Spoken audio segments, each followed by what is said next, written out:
मैं गई तो पहले दिन दाऊद ने कहा नहीं इंटरव्यू नहीं। मैं कहा अरे मैंने तो आपसे बॉम्बे में कहा था कि मुझे तो इंटरव्यू चाहिए ड्रग वाली इशू पे। अगर मैं उसे नहीं मारता तो वो मुझे मार देता। बोलो शीला जी आपको क्या लगता है मुझे नहीं मारना चाहिए?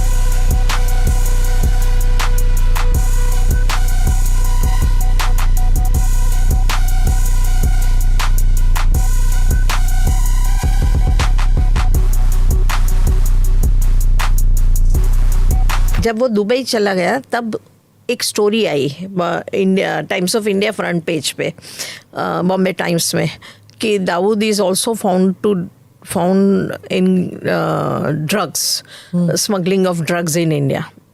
तो मुझे लगा ये इम्पोर्टेंट स्टोरी है और दुबई में बैठ के वो वहाँ कर रहे तो ज़रूर लिखनी चाहिए क्योंकि दुबई के शेख्स और जनरली जो इस्लामिक कंट्री है वो भी सेंसिटिव होते हैं ऐसे कुछ बातों में। हाँ। सो मैंने एक बार दाऊद को फ़ोन किया। मुझे याद है 3,500 की टिकट ली थी तो मैं क्या टेंशन में थी कि मैं जा रही हूँ दुबई, अपॉइंटमेंट लेके जा रही थी दाऊद की। पर बॉम्बे से जब फ्लाइट में बैठी मैं इतना टेंशन पैसे का था, मुझे दाऊद का नहीं था। मैं जरा भी उसमें ओवर स्टेटमेंट नहीं कर रही हूँ, ये रियलिटी थी उस जमाने में कि पैसे के बिना जब जर्नलिज्म करो तो इतना टेंशन रहता था। मैं जब गई तो पहले दिन मैंने मेरे जो लोकल फ्रेंड थे उसकी मदद से मैंने एक फोटोग्राफर लिया।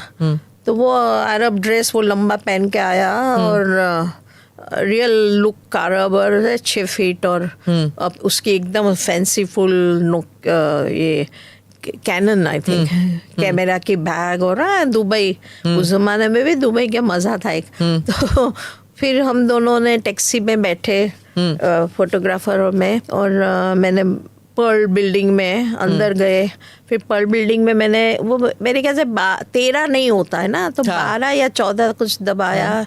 तो he said India. I said yeah. Dawood I said yeah. तो वो बैग मुझे दिया और उसी लिफ्ट में से बाहर ही नहीं निकला और जैसे लिफ्ट खोली सीढ़ी से नीचे उतर गया। मेरे हाथ में कैमरा पकड़ा गया। Okay, people there also knew कि ये कौन है। ये हाँ। और ये 88 की बात कर रही हूँ। फिर मुझे थोड़ी सब जर्नलिस्ट को थोड़ी फोटोग्राफी तो आती है, क्लिक करना तो आता है, और ये तो एकदम लेटेस्ट कैमरा था उसका। फिर मैं गई तो पहले दिन दाऊद ने कहा नहीं इंटरव्यू नहीं। मैं कहा अरे मैंने तो आपसे बॉम्बे में कहा था कि मुझे तो इंटरव्यू चाहिए ड्रग वाली इशू पे। तो मैं तो नर्वस हो गई। फिर उसने कहा नहीं हम खाना खाते हैं।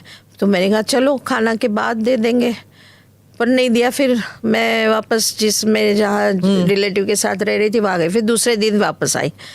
फिर मैंने कहा नहीं आप एक काम करो, मुझे इंटरव्यू दो।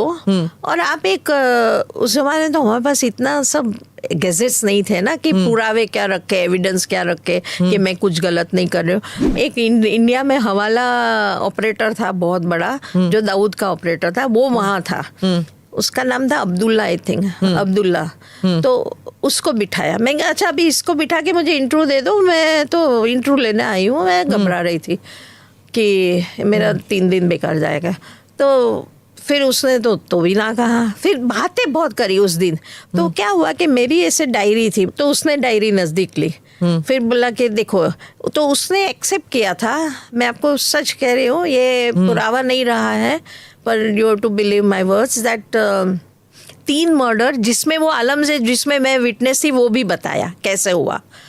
तो उसने कहा कि, और ये मैंने बहुत ही तब सीखा, एक ऑब्जर्वेशन समझ आया लाइफ का कि अगर मैं उसे नहीं मारता तो वो मुझे मार देता। बोलो शीला जी आपको क्या लगता है मुझे नहीं मारना चाहिए ऐसे? मेरे अपने कोई ओपिनियन नहीं थे, ना दिए उसको ना लिया। मैं क्यों बताऊं कुछ भी, मैं तो रिपोर्टिंग कर रही थी। फिर मैं एकदम प्रोफेशनली बात कर रही थी और ये था कि उसको मेरे पे ये विश्वास था कि मैं हिम्मत से लिखूंगी, अगर वो जो बोल रहा है उस पर मैं उसको ट्विस्ट करूंगी नहीं।